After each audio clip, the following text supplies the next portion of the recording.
各位，幾百個港澳台嘅保釣人士齊集台灣嘅深澳同萬里港，準備今晚坐船去釣魚台。幾十艘船泊曬喺港口，佢哋將橡皮艇、救生衣等搬上船。行動負責人話：安全係最高嘅原則，爭取以和平方法登上釣魚台。如果冇辦法搶灘，就用其他嘅方法宣示主權。台灣有團體將放有釣魚台係中國領土嘅字句嘅玻璃樽拋曬落海，希望漂流去到日本。日本增派艦艇同警察圍堵到釣魚台抗議嘅船隊。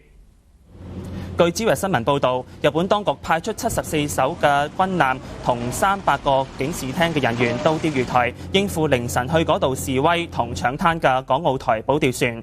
派駐沖繩嘅偵察機亦都明顯增加。消息話，海空堵截行動以釣魚台12海里範圍做界線。下一節新聞簡報喺10點鐘。